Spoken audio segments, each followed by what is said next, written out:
Assalamualaikum warahmatullahi wabarakatuh. Perkenalkan, nama saya Elpa Triwayuni, NPM 1850331. Di sini saya akan memaparkan beberapa materi terkait dengan mata kuliah Analisis Penggunaan Bahasa Indonesia. Adapun materi yang akan saya paparkan diantaranya: yang pertama, faktor yang memungkinkan bahasa Melayu dinobatkan menjadi bahasa Indonesia, dan yang kedua, alasan mengapa kita harus bangga memiliki bahasa Indonesia. Baik, langsung saja kita ke penjelasan materi yang pertama. Bahasa Indonesia secara historis merupakan varian bahasa Melayu yang kini juga digunakan di wilayah yang sangat luas, meliputi Indonesia, Singapura, Brunei Darussalam, dan Malaysia. Sedangkan bahasa Melayu merupakan bahasa Austronesia dari cabang Sunda Sulawesi, yang digunakan sebagai lingua franca. Nah, lingua franca sendiri adalah bahasa perhubungan di Nusantara. Kemudian bahasa Melayu menyebar ke pelosok Nusantara bersamaan dengan menyebarnya agama Islam di wilayah Nusantara. Perkembangan bahasa Melayu di wilayah Nusantara mempengaruhi dan mendorong tumbuhnya rasa persaudaraan dan rasa persatuan bangsa Indonesia. Oleh karena itu, para pemuda Indonesia yang tergabung dalam perkumpulan pergerakan secara sadar mengangkat bahasa Melayu menjadi bahasa Indonesia. Dari jumlah pemakainya di Indonesia, sebenarnya bahasa Melayu bukan bahasa terbesar, namun bahasa Jawalah yang merupakan bahasa terbesar dari segi pemakaiannya pada saat itu. Namun, bahasa Melayu dipilih sebagai bahasa Indonesia karena bahasa ini sudah menjadi lingua franca, yaitu bahasa penghubung atau bahasa pengantar di wilayah Indonesia dan Asia Tenggara sejak ribuan tahun yang lalu. Nah, kemudian bahasa Melayu diangkat menjadi bahasa persatuan di Indonesia pada tanggal 28 Oktober 1928 dalam peristiwa yang disebut Sumpah Pemuda. Sejak saat itu, bahasa Melayu yang digunakan di wilayah Indonesia sekarang mulai dinamai bahasa Indonesia.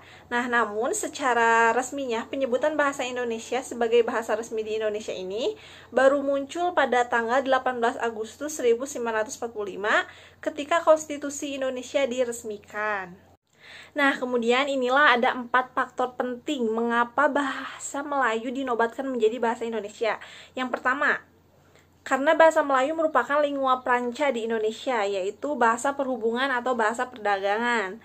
Nah, yang kedua, sistem bahasa Melayu itu sederhana, mudah dipelajari dan mudah dipahami, karena dalam bahasa Melayu tidak dikenal tingkatan bahasa.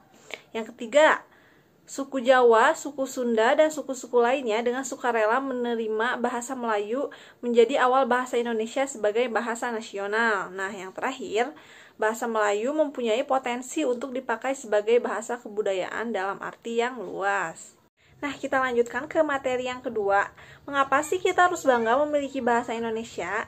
Alasan-alasan tersebut akan saya bahas. Yang pertama, karena bahasa Indonesia sebagai bahasa persatuan yang diraih dengan perjuangan.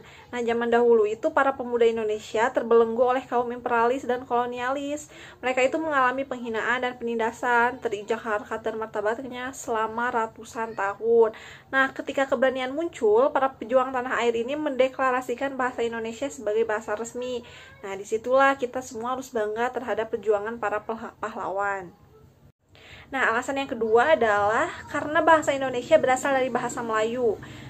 Bahasa Indonesia berkembang dari bahasa Melayu yang sejak zaman dahulu sudah dipergunakan sebagai bahasa perhubungan yang hampir digunakan di seluruh Asia Tenggara. Nah, alasan yang ketiga adalah karena bahasa Indonesia adalah bahasa yang sangat kaya.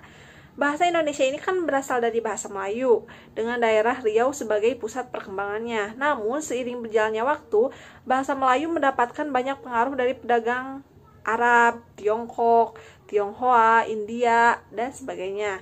Nah, inilah yang pada akhirnya memperkaya kosakata bahasa Melayu yang mempengaruhi banyak kosakata dalam bahasa Indonesia. Nah, tak cuman bahasa asing, ratusan bahasa daerah yang terdapat di Nusantara sedikit banyak mempengaruhi pembendaharaan bahasa Indonesia sendiri.